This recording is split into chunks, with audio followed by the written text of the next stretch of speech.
Bom dia a todos, sejam bem-vindos à conferência da Allied Tecnologia para a apresentação dos resultados do terceiro trimestre de 2023. O meu nome é Fabiana Lauan, eu sou gerente de relações com investidores da companhia e eu informo que esse evento está sendo gravado e traduzido simultaneamente.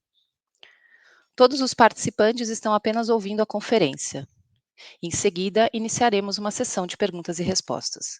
Vocês podem enviar perguntas através do chat disponível na tela da videoconferência. Eventuais declarações relativas a perspectivas de negócio e projeções se referem a crenças e premissas da companhia e que estão sujeitas a incertezas e que, portanto, podem ou não acontecer. Estamos aqui hoje com Silvio Stagni, CEO da companhia, e com Gustavo Antunes, CFO e diretor de RI. Eu passo agora a palavra para o Silvio, que vai apresentar os destaques do trimestre. Bom dia a todos, bem-vindos à nossa apresentação de resultados, muito obrigado pela participação de vocês. Então, a agenda do dia hoje, eu vou passar por alguns destaques do terceiro trimestre dos nossos resultados, depois o Gustavo, nosso CFO, vai falar sobre os indicadores operacionais e financeiros. Então, temos como objetivo trazer um pouco mais de informação aos resultados que nós apresentamos ontem ao mercado. Por último, como a Fabiana colocou, nós estaremos respondendo as perguntas que vierem. Então, vou começar com os destaques do trimestre, e sempre gosto de começar a apresentação relembrando os 3 pilares de negócio da Allied. Então, o primeiro deles, o varejo digital. Somos um importante participante do mercado online, participamos com a nossa marca Mobcom. Essa loja Mobcom está conectada aos principais marketplaces do Brasil, mas também gerenciamos lojas online para diversos parceiros. Google e Apple, que vocês já tinham visto em outras apresentações, mas agora também HP. Então, dentro dos marketplaces, gerenciamos lojas para esses parceiros. Dentro do varejo digital, temos ainda o programa iPhone para Sempre, uma parceria do Itaú, Apple e Allied. E temos também o programa Xbox All Access, uma parceria do Itaú, Allied e Microsoft. No varejo físico, são agora 126 pontos de venda, a gente vai detalhar um pouco nas próximas páginas, sendo 125 com a bandeira Samsung. Somos o maior parceiro da Samsung em lojas no Brasil, e temos o primeiro ponto de venda Trocafy, que é a nossa bandeira para o mercado de recondicionados. Por último, o mercado de distribuição, são 3.500 clientes ativos, distribuímos as principais marcas de eletrônicos no Brasil, e neste ano, de forma mais forte, começamos a distribuição para a América Latina, com a criação da Allied Miami. Em todas as categorias que a gente participa, a gente tem um significativo market share. 3 exemplos aqui, no mercado de smartphones nós temos 11% no mercado brasileiro, em videogames temos 27% no mercado brasileiro, em notebooks temos 7% do mercado brasileiro. Então, vamos para os nossos números. Em primeiro lugar, nossa receita. Crescemos 35% no terceiro trimestre, quando comparado com o mesmo trimestre do ano anterior. Crescemos 17,5% se compararmos os 9 meses de 2023 contra os mesmos 9 meses de 2022. Mas eu quero botar um pano de fundo aqui nesses números. O mercado de eletrônicos no Brasil, em 2023, não está num bom momento.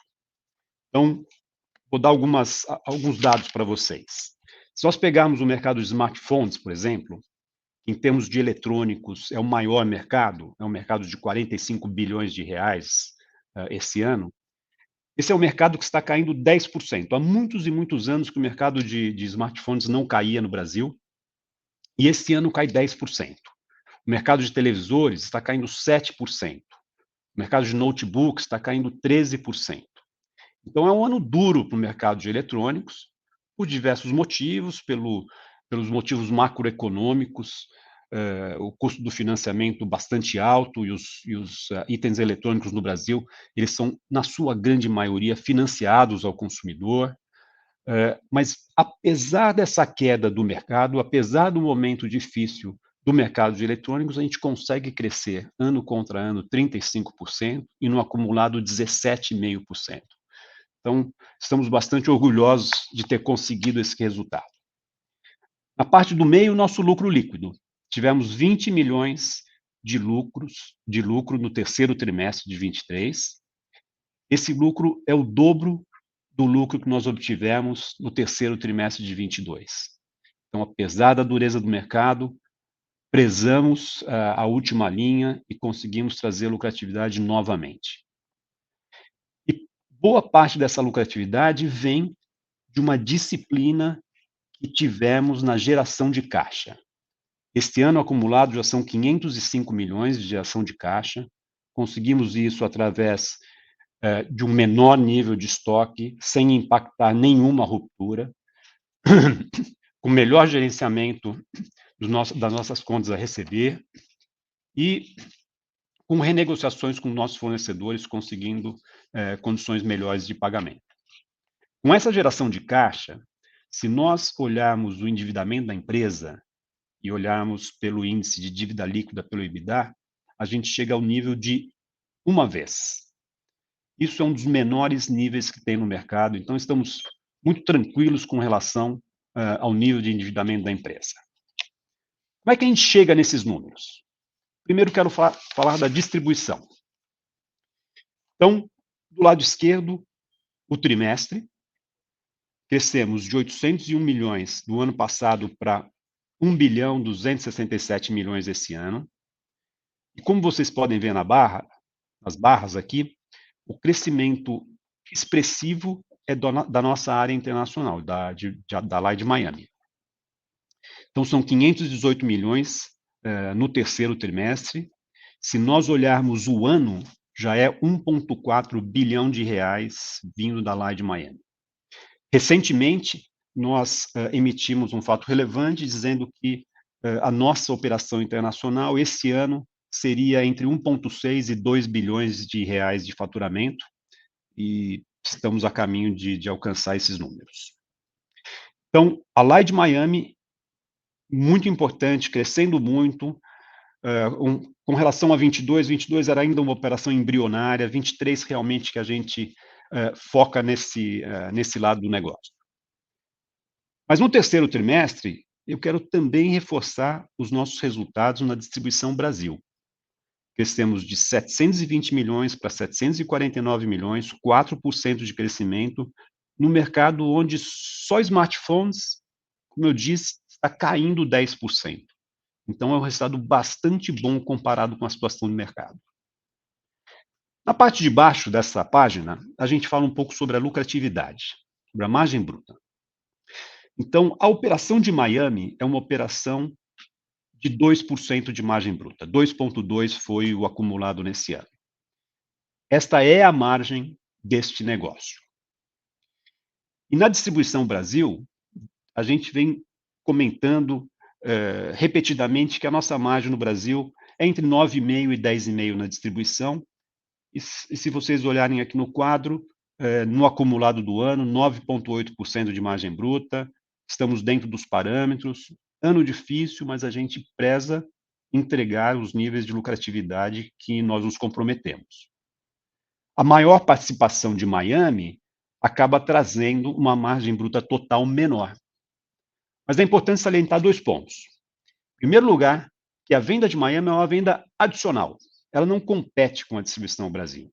Então, apesar de Miami ser uma margem bruta menor e diminuir percentualmente o total, nominalmente aumenta a nossa massa de margem. E o segundo ponto para salientar é que uma das nossas estratégias é ter diversos negócios para garantir uma resiliência de resultado, minimizar os riscos de não entregarmos os números comprometidos. E aqui Miami nos ajuda nessa resiliência dos nossos resultados. Então, é um ponto importante, foi um fator importante de crescimento para nós, e como mencionei, é ainda praticamente o primeiro ano que nós estamos nessa operação. Depois da distribuição, queria comentar um pouco sobre o nosso varejo físico. Então, o varejo físico passa por um momento de ser repensado a nível nacional. Primeiro, o custo de ocupação cresceu muito no Brasil, todas as nossas lojas e quiosques são em shopping centers, os custos cresceram desde a pandemia. Em segundo lugar, a pandemia mudou o comportamento do consumidor brasileiro. Antes da pandemia, 25% dos brasileiros compravam um celular online. Depois da pandemia, 40% dos brasileiros compram online quando vão comprar um celular. Então, a gente muda o comportamento do consumidor. E temos, neste ano especificamente, uma situação macroeconômica um pouco mais complicada, com o custo do dinheiro bastante alto. Os celulares são vendidos normalmente entre 6 e 12 vezes, então o custo do financiamento cresceu. Tudo isso fez com que lojas físicas elas têm que ser repensadas. E a gente vem trabalhando nisso. Nesse trimestre, fizemos uma pequena depuração dos nossos pontos de vendas, saímos de 131 para 126, e a gente vem trabalhando fortemente na otimização de todos os processos da loja e na redução de todos os custos possíveis. A gente vem trabalhando com os shopping centers na redução de custo de ocupação, a gente vem trabalhando na redução do número de vendedores por ponto de venda, e a gente vem trabalhando em todos os custos que impactam uma loja. Resultado disso, na parte esquerda superior, este é o faturamento médio por ponto de venda, a gente cresce para 303 mil, ou seja, a gente torna as lojas mais viáveis, e na parte esquerda inferior, o impacto de todas as reduções de custo e otimização de processos que eu mencionei, a gente cai 20 pontos percentuais em relação ao ano passado, das nossas despesas em relação à nossa receita. Então, com isso, a gente torna o negócio de lojas físicas um negócio bem-sucedido.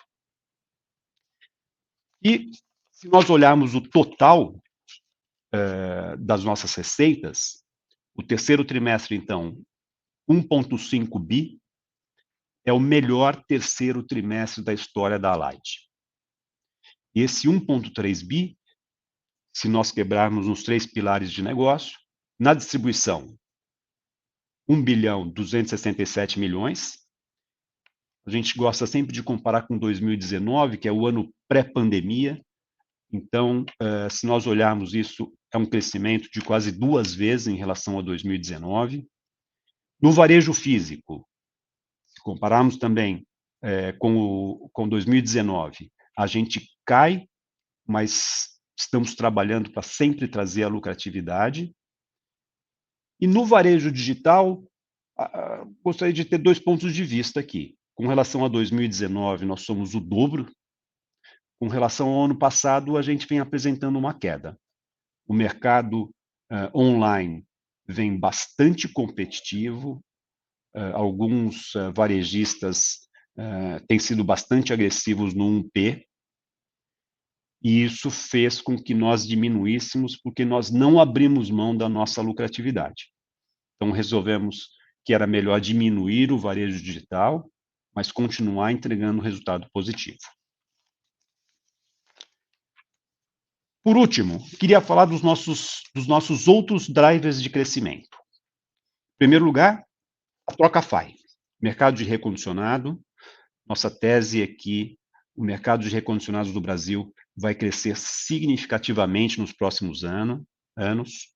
Ele ainda é muito menor percentualmente do que o mercado americano, e o impacto de um eletrônico na carteira do consumidor brasileiro é maior do que o impacto na carteira de um americano. Então, o mercado deve crescer.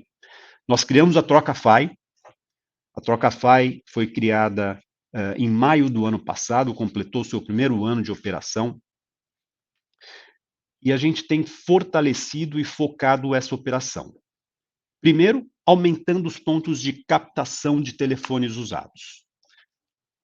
A nossa fonte principal é o iPhone para sempre, o programa iPhone para sempre. O consumidor, depois de 21 meses, tem a chance de nos devolver o iPhone dele e pegar um novo.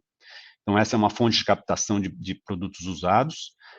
mas nós também estamos captando em todas as nossas lojas Samsung, nas 125 lojas Samsung. Quando você for comprar um Galaxy novo, nós compramos o seu telefone usado, e esse telefone usado vai para a Trocafy. Ele é recondicionado e volta para ser vendido para o mercado. E a gente também tem fortalecido os nossos canais de venda. O canal inicial era o trocafy.com.br, no 1P, mas trocafy.com.br agora também está no 3P, dentro do Mercado Livre da Livelo, e abrimos o primeiro ponto de venda no Shopping Eldorado. Então, driver de crescimento, mercado de recondicionados, estamos apostando neles, estamos trabalhando para que isso cresça. Nosso segundo driver de crescimento, o mercado da distribuição corporativa. E aqui lançamos o Alai de Empresas, que é um site onde os nossos parceiros, nossas revendas podem acessar, conseguir cotações, aumentar a nossa capacidade de relacionamento com eles. Estamos trazendo para esse mercado, no nosso portfólio, mais produtos e mais serviços, para nos tornarmos um distribuidor corporativo mais completo. E temos uma novidade, estamos lançando uma parceria com a HP, onde seremos responsáveis pelas vendas dos produtos corporativos dentro do site da HP. Por último, terceiro driver de crescimento aqui da página, o nosso instrumento de financiamento ao consumidor, Soudi, já são mais de 100 mil cartões emitidos. Nas nossas lojas Samsung, já representa 10% das vendas, mas estamos expandindo o Soudi para fora das nossas lojas Samsung. Já estamos em 333 pontos de venda, estamos com a solução Soudi em outros parceiros Samsung e em diversas lojas de operadora, então ela começa a se tornar uma ferramenta relevante para o financiamento ao consumidor no mercado de eletrônicos. Por último, um resumo dos nossos números. Esses são números de 12 meses terminados no terceiro trimestre. Então, 6,8 bilhões de receita bruta, com 267 milhões de EBITDA e 78 milhões de lucro. 126 pontos de venda físico.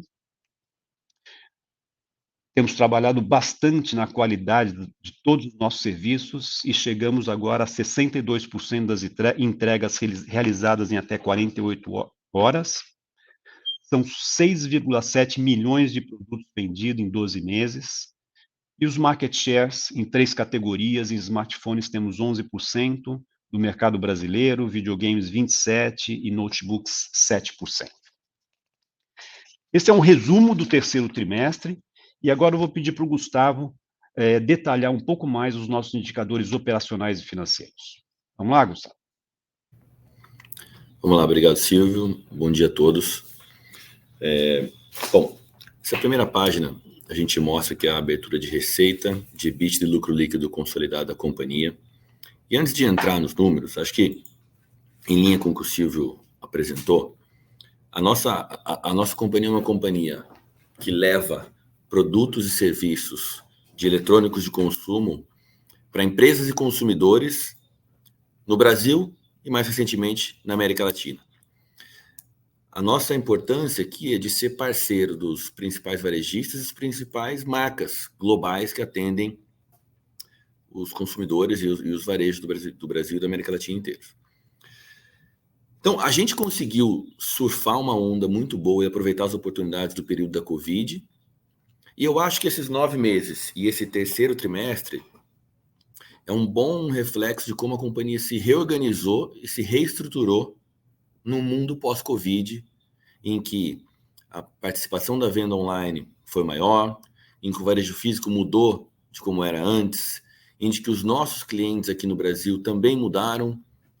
A gente viveu desde o segundo semestre do ano passado um período de fim do boom e um pouco de ressaca. Então, em alguns negócios do nosso business, a gente teve que colocar um pouquinho o pé no freio, dirigir com mais assertividade, mas a gente também gerou novas oportunidades de negócio. Então, a gente chega no terceiro trimestre de 2023, como o Silvio mencionou, tendo o melhor terceiro trimestre em nível de vendas da companhia, e apresentando 100% de crescimento em lucro líquido contra o terceiro trimestre do ano passado. A gente vai entrar um pouquinho no detalhe das margens, margens brutas, mas a forma como a gente vê o retorno dos nossos negócios é não só no EBITDA, na margem bruta, mas no capital empregado nisso. E, grosso modo, o nosso capital empregado é capital de giro. Então, a gente faz o terceiro trimestre com 1.500 de venda, o nosso EBITDA de 58 milhões de reais, em linha com o que foi o ano passado, e um lucro maior, porque a gente reduziu o uso de capital, a gente reduziu o estoque, a gente vai falar um pouquinho sobre isso nas próximas páginas. Em 9 meses, a companhia também chega num patamar de vendas que a gente nunca tinha chegado.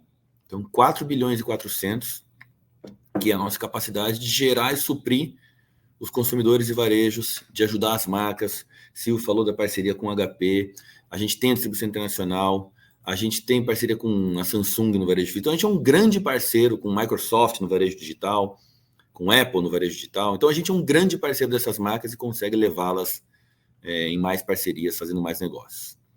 No ano, então, a gente também está acumulado próximo a 200 milhões de reais de EBITDA e em lucro líquido 55 milhões de reais, ambos em linha com o ano passado, num mercado que está mais sofrido do que o ano passado. Então, é uma companhia que a gente tem buscado contrabalancear um cenário macro mais difícil, um cenário setorial mais difícil, apertando os botões de controle corretos onde tem que defender e onde tem oportunidades para a gente capturá-las. Na próxima página, a gente entra no detalhe da distribuição. E eu queria reforçar uma frase que o Silvio falou, assim, embora distribuição é um grande unidade de negócio nossa, mas ela tem sutilezas dentro dessa própria unidade de negócio. Então, analisá-la como um pacote só pode levar ao entendimento que, na nossa visão, não é o melhor entendimento. Então, nas páginas que o Silvio mostrou, a gente tem um business de distribuição no Brasil cuja margem bruta flutua próximo a 10%. E se a gente olhar o nosso histórico, é mais ou menos isso que a gente entrega. Em alguns trimestres mais, em alguns trimestres menos.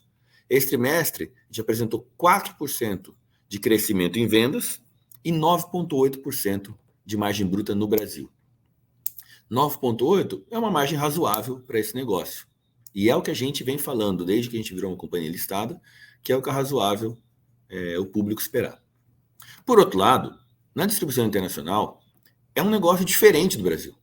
Tem uma dinâmica de capital de giro diferente, que faz com que a precificação disso e o reflexo disso na margem bruta também seja diferente.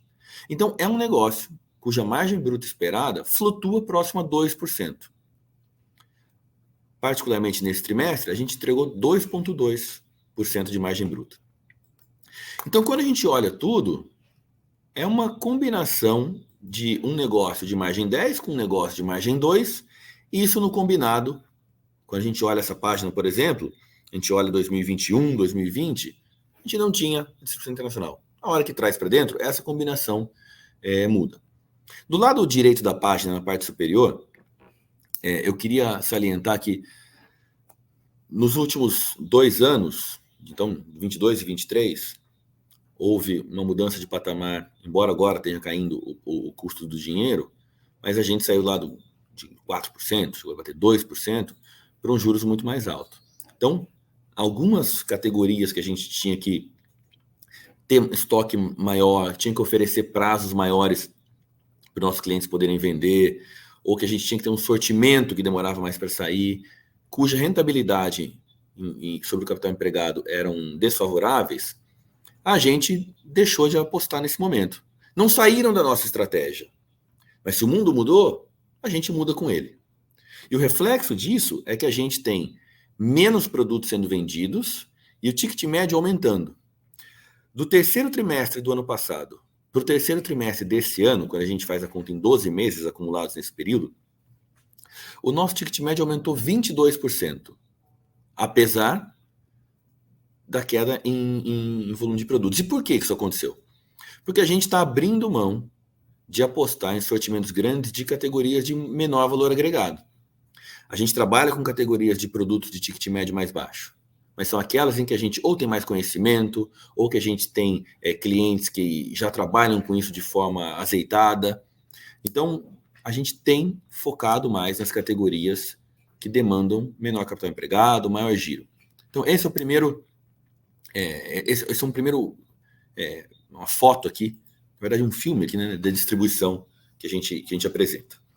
Na próxima página, a gente fala do varejo, e na parte de cima a gente mostra o varejo digital, na parte de baixo o varejo físico. Perdão, no lado esquerdo o varejo digital, no meio o varejo físico, do lado direito eles consolidados. Então, no varejo digital, eu acho que a boa notícia que a gente tem aqui é que, apesar de a gente como um 3P no varejo digital, a gente está sofrendo um pouco o movimento de alguns canais com um P tendo uma presença mais forte, a função do 3P, primordialmente, se mantém. De ser um complemento ao sortimento do 1P, de ter alguns produtos específicos que a gente negocia para oferecer somente no canal online junto aos fabricantes, de trabalhar com fabricantes que não têm uma presença tão forte no varejo digital. Então, é um trimestre em que a gente tem queda de venda contra o ano passado, mas no ano a gente tem um negócio até agora na ordem de 500 a 550 milhões de reais, que a gente acha que, se colocar em perspectiva, que na pandemia isso era um negócio que basicamente foi a válvula de escape dos produtos de consumo de eletrônicos, é um bom sinal de resiliência. No varejo físico, a gente hoje tem pouco mais de 120 pontos de venda das lojas da Samsung. A gente vem fazendo um trabalho de alavancagem operacional, de reestruturação do negócio em si, e a gente também vem focando nas lojas que, pós-pandemia, são as lojas que têm mais fluxo, que o custo de ocupação é razoável. Então, embora nominalmente a gente tenha apresentado queda, a venda por ponto de venda, a gente está ficando com os pontos de venda que são mais rentáveis, e é um canal muito estratégico para o nosso parceiro, para a Samsung, tendo em vista que ele é um canal que vende, grosso modo, produtos premium. Os produtos que a gente vende lá são mais de 2 vezes o ticket médio das categorias que são vendidas no Brasil. Um canal de experiência e experimentação da marca para o consumidor final, e um canal em que a gente pode levar o ecossistema do fabricante para ser conhecido para o consumidor brasileiro. Então, esse é um trabalho que a gente acredita muito, nosso parceiro também acredita muito. Então, é um canal que a gente ainda está no meio do caminho de rearrumar, mas já fizemos passos largos aqui em garantir um varejo físico cuja missão seja dar uma experiência diferencial de tudo que tem no Brasil. Então, como resumo, como consequência, eu falei que na distribuição a nossa margem no Brasil era próxima a 10%, fora do Brasil próxima a 2%. No varejo, a nossa margem, que a gente vem sempre falando, é próxima a 30% de lucro bruto. E a gente vem entregando isso nos últimos 3 anos. Antes disso era um pouco maior, mas o que a gente se sente confortável é com próximo a 30%. Então, para a próxima página, aqui a gente chega, a gente falou de receita, de lucro bruto e de EBITDA. A partir de agora, eu queria falar um pouquinho das nossas despesas, que é onde também tem concentrado os nossos esforços. Se, por um lado, a gente capturou oportunidades importantes, e chegamos num trimestre e nos primeiros 9 meses de recorde de vendas da companhia, por outro lado, a gente vem buscando eficiência operacional. Isso passa por renegociação de contratos, abrir mão de algumas coisas que a gente faz, então fazer um pouco de menos, algumas coisas de forma mais simples e mais eficientes, uma reorganização das nossas atividades. Então, acho que onde a gente consegue ver muito bem isso, eu acredito que se a gente pegar nessa página a linha de despesas gerais e administrativas, e a gente vai ver que em 9 meses, essa linha reduziu 18 milhões de reais. Grosso modo, são despesas fixas e que a gente está reduzindo em 9 meses o dobro da mesma variação em margem bruta. Então, aqui a gente está ganhando eficiência operacional. E onde a gente também ganha é se a gente olhar a parte de resultado financeiro. No trimestre, Nos 9, a gente teve 94 milhões de despesa financeira, no ano passado 101. Então são aproximadamente 15 milhões de reais. E de onde que vem isso? Eu vou pedir para a gente ir 2 páginas para frente, depois eu volto uma, por favor. Isso vem da capacidade da companhia, ao longo desse ano, gerenciar o capital de giro. Se a gente tem uma empresa em que o estoque está demorando para girar, ou se o contas a receber está demorando para virar caixa, o reflexo é na nossa despesa financeira. O que a gente tem conseguido fazer é focar na negociação de compra de modo adequado, com que a hora que a gente paga o nosso fornecedor, esse produto já tenha ido para o cliente, seja ele pessoa física, seja ele um varejista, e também incentivar nas nossas vendas com que as condições de precificação e ofertas comerciais estejam casados com o quanto que a gente investiu para colocar esse dinheiro na empresa. Como resultado, nesse trimestre, a companhia gerou aproximadamente 15 milhões de fluxo de caixa operacional. Nos 9 meses do ano, esse número é de aproximadamente 500 milhões. Então, ter trabalhado num capital de giro mais enxuto tem conseguido fazer com que a companhia gere caixa o suficiente para pagar suas dívidas, suas obrigações financeiras. No caso aqui, no trimestre, da ordem de 35 milhões de reais. Então, esse é um trimestre em que a gente tem um consumo de fluxo de caixa livre, mas no ano, de 18 milhões, como a gente está vendo aqui no cabeçalho, mas no ano a gente gerou aproximadamente 200 milhões de reais de fluxo de caixa livre. O terceiro trimestre, para a nossa companhia, é um trimestre que a gente usualmente espera consumo de caixa operacional. Então, até o fluxo de caixa livre, né, deveria ser negativo, é em linha com o que a gente imaginava, mas foi menos negativo. E por quê? O terceiro trimestre é onde o nosso distribuição de varejo físico, a gente compra os produtos para estar preparado para Black Friday, Natal, Dia das Crianças, no caso da distribuição em videogames. Então, usualmente, é um trimestre de consumo de caixa operacional e financeiro. O que a gente está vendo aqui é que a gente conseguiu gerar fluxo de caixa operacional. Então, para a gente, é uma tremenda notícia que a gente gerou fluxo de caixa operacional nos 3 trimestres do ano e vamos ter um ano de boa geração de caixa. Isso é bastante relevante para a gente. Como consequência disso, agora eu vou pedir para a gente voltar uma página, por favor. Como consequência da gente ter gerado caixa, a gente não precisou recorrer a capital de terceiros. A gente, pelo contrário, vem cumprindo o nosso cronograma de amortização de endividamento. E na medida em que a companhia vem apresentando seus resultados, vem gerando caixa, o índice de alavancagem nosso, comparado com o que foi no fim do ano, tem sido substancialmente inferior. A gente mostra aqui o endividamento, a dívida líquida bancária, dividido pelo EBITDA de 12 meses. Então, a gente saiu de 1,8 vezes no fim do ano passado para 1 vez.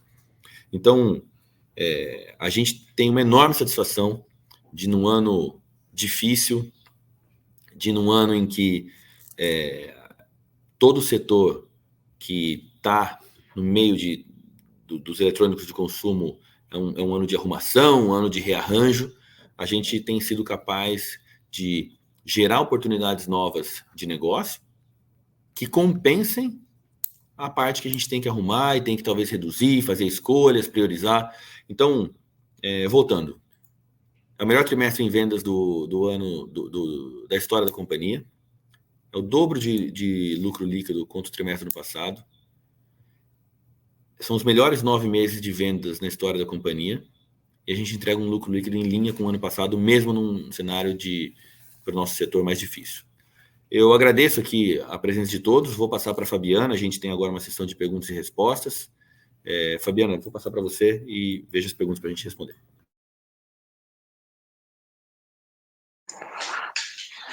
Obrigada, Gustavo. Eu vou começar aqui com a pergunta que veio do Marco Nardini, da XP. A primeira, eu vou pedir para o Silvio responder sobre a operação de Miami, se puder falar um pouco da margem EBITDA, se tem espaço para expansão nessa operação internacional e, se sim, o que estão fazendo para aumentar a margem.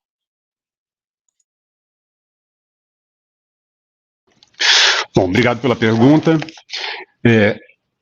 O que nós tentamos colocar aqui na apresentação é que a LIDE Miami, a distribuição para a América Latina, que nós estamos fazendo a partir de Miami, ela tem uma dinâmica diferente da distribuição que nós temos no Brasil. Primeiro, uma operação com um fluxo de caixa positivo. Normalmente, os prazos de pagamento são muito curtos ou à vista.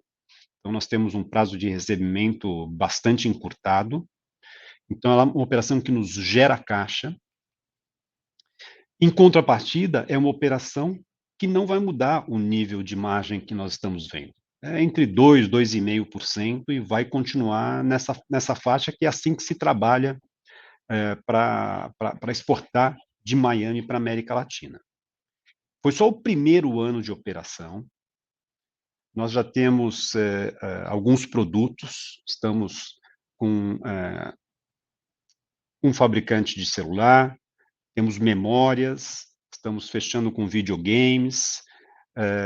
Em termos de volume de negócios, acreditamos que a gente ainda não explorou a capacidade total que a gente pode ter de Miami. Só pensando um pouquinho na América Latina, o Brasil é um país que tem benefícios fiscais se os itens forem fabricados aqui. Você tem redução do imposto de importação, você tem redução de IPI. Então, no Brasil, os telefones celulares, os televisores, os computadores são fabricados aqui. Com isso, se consegue uma competitividade maior. No resto da América Latina, a única outra situação parecida com o Brasil é a Argentina, que tem na Terra do Fogo uma situação similar a essa, então tem benefícios fiscais se for fabricado lá. Todos os outros países se suprem ou de Miami, ou da China, ou de qualquer parte do mundo. Então, a nossa operação lá de Miami, ela tem o potencial de explorar todos os países da América Latina, com exceção de Brasil e Argentina. Não estamos em todos ainda. Tem o potencial de trazer muito mais fabricantes. Então, eu vejo uma perspectiva de crescimento bastante boa. Em termos de margem, essa é a situação de margem para as exportações. Então, é realmente talvez uma eficiência muito maior e nós vamos nos manter entre 2% e 2,5% na operação de Miami.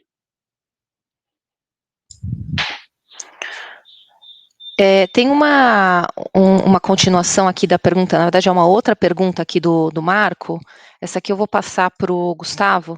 Se puder explorar um pouco mais sobre a redução da alavancagem de vocês nesse trimestre, eu acho que foi um dos destaques positivos, mais um trimestre, além da operação internacional. Queria entender um pouco mais sobre a dinâmica de endividamento olhando para frente. Legal, obrigado pela pergunta, Marco.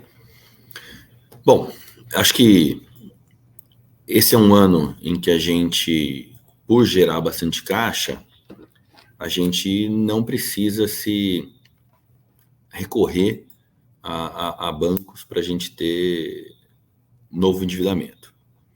E como, comparado com o período da pandemia, o nosso setor e, por consequência, a nossa companhia, a gente também mudou de patamar, a gente, especialmente no Brasil, está menor do que era na pandemia, a gente também achou que fazia sentido usar o fluxo de caixa que a companhia conseguiu gerar para adequar o nível de alavancagem da empresa e reduzir um pouco.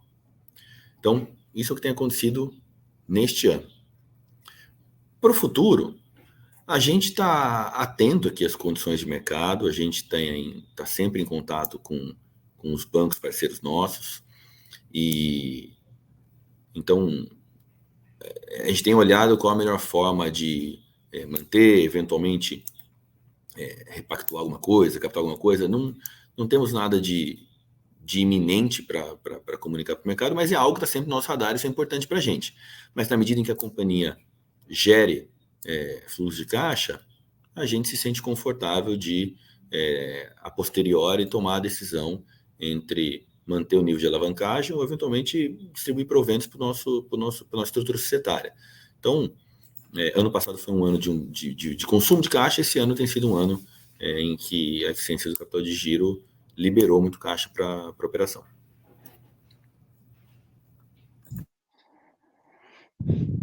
Obrigada, Gustavo. Eu vou agora para as perguntas, são 2 perguntas também do Renan Sartório, do Bradesco BBI. Eu vou passar as 2 para o Silvio. Se vocês puderem dar mais cor em quais os principais fatores afetando as divisões de varejo e quais as categorias estão sendo mais afetadas. E a segunda pergunta, também gostaria de perguntar sobre as expectativas para Black Friday. Legal, obrigado, Sartório. Olha, esse ano, se nós olharmos o mercado de eletrônicos, o principal produto é celular. Celular vai representar esse ano alguma coisa como 45 bilhões de reais no mercado. O segundo mercado é o mercado de televisores, vai significar alguma coisa como 20 bilhões esse ano. O terceiro é computadores, que vai ser alguma coisa como 8 bilhões de reais. Estou chegando nesses números olhando o que foi feito nos 9 primeiros meses e fazendo uma previsão aqui para os últimos 3. Quando a gente olha outras categorias, como tablet, videogames, impressoras, são categorias que em volume de faturamento são menores, 1, 2 bilhões essas outras categorias. Então, o mercado é fortemente impactado por smartphones, TVs e notebooks. Smartphones está caindo 10%, e, na verdade, o mercado de smartphones vem caindo há 5 anos em volume, mas o crescimento do preço médio sempre fez com que o mercado, em valor, continuasse crescendo. Esse é o primeiro ano que o crescimento do ticket médio, do preço médio, não compensa a queda de volume. Televisores, uma queda de 7%, notebook, uma queda de 13%. O que tem impactado isso? Eu acho que a gente está pegando o finalzinho da ressaca do Covid. Foram 2 anos com uma super demanda por eletrônicos. Então, houve uma antecipação de compras pelos consumidores. Os consumidores trocaram a televisão antes do que queriam, do que imaginavam, trocaram os celulares, o dinheiro do consumidor migrou para a compra de eletrônicos, já que não estava sendo usado em viagens, em restaurantes, em roupas. Então, nós estamos, acredito que no fim da ressaca. Essa ressaca vai acabar, está acabando, vamos voltar às demandas normais. O segundo ponto que impacta o mercado é que esses eletrônicos são, na sua maioria, financiados ao consumidor. Você encontra normalmente entre 6 e 12 vezes, mas tem ofertas mais agressivas no mercado de 24 vezes, às vezes aparecem ofertas de 30 vezes. Essas ofertas de financiamento são impactados pelo custo do capital. E, como o Gustavo mencionou na fala dele, cresceu aí de 2% para 12%, tem uma tendência de queda, aparentemente, agora. Então, essa tendência de queda vai ajudar a fazer os financiamentos ficarem mais baratos, o que, no final do dia, diminui a barreira de entrada do consumidor, volta a gerar demanda. Eu vou complementar a resposta aqui, falando um pouco da perspectiva dos próximos trimestres. E aqui uma perspectiva pessoal. Em primeiro lugar, nesse 4º trimestre, nós temos 2 datas muito importantes para o mercado de eletrônicos. Primeiro é o Black Friday. Black Friday é a data mais importante do mercado de eletrônicos no Brasil. Ficou maior que Natal, maior que Dia das Mães, maior que qualquer outra data. E este Black Friday deve ser tão forte quanto foram os últimos anos. A gente não vê nenhum sinal de arrefecimento de oferta e demanda para esse período. Então, esse é o primeiro ponto. O segundo ponto é que, com essa tendência de queda do custo do capital, com essa ressaca chegando provavelmente na parte final dela, a gente deve ter uma perspectiva de volta de crescimento do mercado de eletrônicos no ano que vem.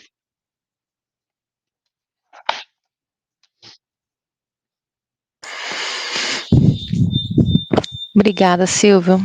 Eu vou agora para a próxima pergunta. Eu vou passar para o Silvio também. É a pergunta do André Danielski. Eu vou juntar com uma outra aqui do Thales, nosso acionista pessoa física que chegou. O André, ele pergunta: qual a perspectiva de vocês para o mercado brasileiro nos próximos trimestres? Acho que foi muito em linha com o que você já falou. E se existe algum sinal de reversão da tendência.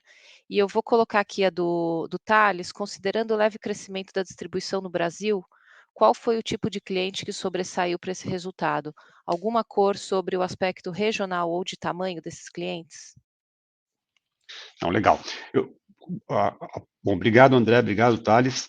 Com relação à perspectiva do mercado, acho que foi o que eu acabei de comentar aqui, tanto o Black Friday, quanto a situação macroeconômica, quanto o fato de que as compras que ocorreram durante o Covid, a antecipação de compras, ela começa a se regularizar.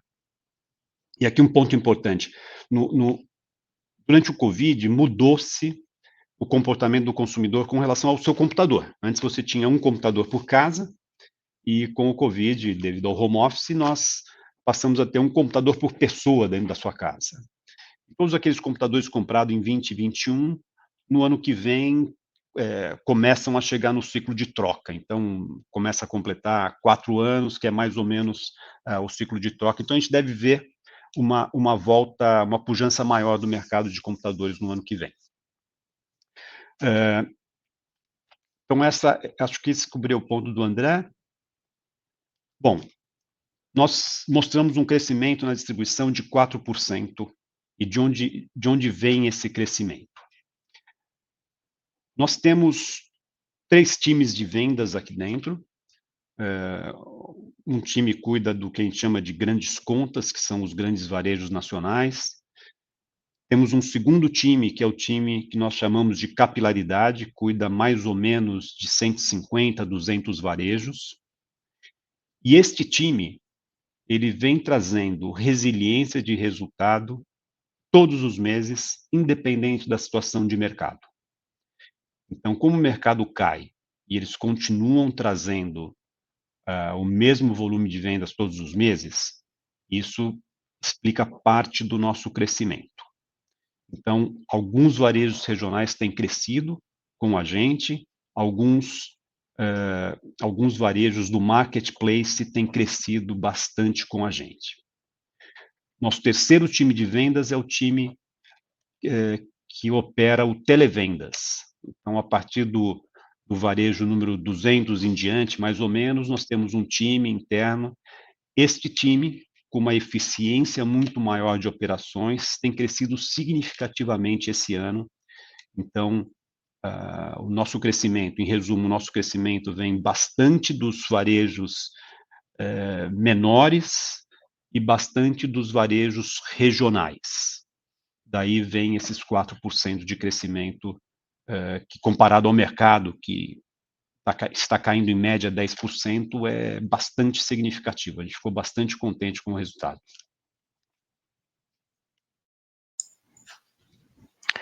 Obrigada, Silvio. Acho que a gente tem uma última pergunta aqui. Há alguns trimestres vocês vêm enfatizando a diligência na alocação de capital, considerando o contexto atual. Quais as oportunidades que estão sendo despriorizadas agora e como isso pode voltar no futuro? Legal. Obrigado pela pergunta. A gente,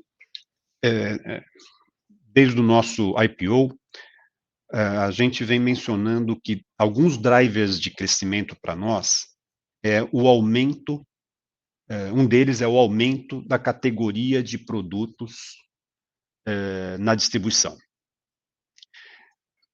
Para você trazer uma nova categoria de produto, ela demanda um tempo de maturação. 1, 2 anos, onde você investe em conhecer a linha de produtos, em ter certeza que seu time está pronto para vender, em ter certeza que o varejo entende você como um distribuidor daquela linha de produtos. Então, exige investimentos. Quando o custo do capital subiu, nós resolvemos congelar essa iniciativa. Então, a gente não tem trazido novas categorias de produtos para distribuição. Isso não está descartado, faz parte da nossa estratégia, mas não neste momento. A gente vai esperar o custo capital ser menor para poder investir nisso. Uma segunda área é o nosso varejo físico. Nosso varejo físico, nós comentamos hoje aqui que nós fechamos 6 pontos de venda entre o trimestre passado e esse trimestre. O varejo físico continua uma parte muito importante da nossa estratégia. Mas, neste momento, nós estamos deixando congelado o crescimento deles. E acho que o terceiro ponto que a gente deixou também congelado temporariamente, nós somos uma empresa que gostamos também de crescer através de aquisições, e tínhamos algumas aquisições sendo analisadas, e resolvemos colocar em compasso de espera até que seja mais viável investir capital nessa iniciativa. Então, essas são 3 itens que são importantes para nós, continuam fazendo parte da nossa estratégia, mas elas foram colocadas on hold até que a gente consiga ter um custo menor de investimento de capital. Chegaram mais perguntas aqui, eu tinha falado que era a última, mas eu vou colocar aqui para o Silvio a pergunta do Fábio Santana. No mercado de 45 bilhões, o que a Allied está fazendo para aumentar o market share? Há algum horizonte para divulgação no automobilismo diante do seu crescimento e público-alvo? Olha, eu adoraria atuar no automobilismo, porque eu gosto, mas a Allied é uma empresa que ela vende para varejistas. Então, a gente nunca divulga a nossa marca dessa forma. As nossas atividades de divulgação são muito mais atividades de relacionamento com os nossos parceiros varejistas. Então, dificilmente você vai ver nossa marca sendo divulgada numa forma como essa. O que a gente está fazendo para ganhar market share? E nós ganhamos market share nesse ano. O que nós estamos fazendo é aumentando a eficiência da nossa atuação no varejo médio e pequeno, que é o varejo que nós atuamos. Os grandes varejistas também são nossos clientes, porque nós temos alguns produtos ou exclusivos ou quase exclusivos, como o Xbox, como os produtos da Google, então eles também são nossos clientes, mas quando a gente fala de celular, televisão, computadores, a maior parte do nosso negócio está nos varejos regionais, varejos médios e pequenos. Então, acho que é uma questão de disciplina, de account management, olhando com mais detalhe cada uma das contas, buscando uma forma de nos tornarmos cada vez melhor, um provedor melhor para esses parceiros, aumentando a nossa relação com eles. Eu diria que aqui é um back to basics, fazer o básico bem feito. Isso tem trazido aumento de market share para nós. Eu vou passar para o Gustavo agora, a pergunta também do Gustavo, da Lapan Capital. Bom dia, poderiam falar melhor sobre quais são as expectativas em relação ao prazo médio de recebimento de pagamentos e o giro de estoque na distribuição Miami? Legal. Bom, obrigado pela pergunta, Gustavo. Olha, grosso modo, a gente tem 45 dias para pagar os fornecedores em Miami. A gente trabalha com 2 semanas de estoque, então 15 dias. E o nosso prazo de recebimento, na média, ele fica entre 5 a 7 dias. A maior parte das vendas que a gente faz é à vista, e uma pequena parte, ela tem alguns dias de prazo, sendo que 100% do que a gente dá de prazo nessa operação é coberto por seguro de crédito. Então, de uma maneira muito simples, assim, eu consideraria 45 de fornecedor, 15 de estoque e 5 a 7 de prazo de recebimento. Na medida em que a gente expanda essa operação, isso pode ser que mude, mas hoje, no curto prazo, a gente não vê isso mudando, não. Obrigada, Gustavo. Acho que a gente conseguiu endereçar todas as perguntas que chegaram. Eu vou finalizar aqui. Eu queria agradecer a participação de todo mundo, reiterar que a área de RI está à disposição, se tiver qualquer dúvida. E eu vou passar para o Silvio para ele fazer as considerações finais. Obrigada. Legal, obrigado, Fabi. Obrigado a todos pela presença. É sempre uma honra ter vocês aqui com a gente. Estamos à disposição, não só nesse call, mas estamos sempre abertos aí a dirimir qualquer dúvida que vocês tenham. E quero deixar um convite. No dia 6 de dezembro, nós vamos ter o Allied Day, que é um dia onde nós contamos bastante da nossa operação, o que estamos fazendo, o que iremos fazer, focado de uma forma muito mais qualitativa nas diversas áreas da empresa, com participação de alguns diretores, com participação de um convidado, que vai ser um dos fabricantes fornecedor nosso, estará com a gente para bater um papo. Então, é um evento bacana para vocês conhecerem um pouco mais de detalhes sobre a operação da Light. Muito obrigado. Bom dia a todos. Obrigado.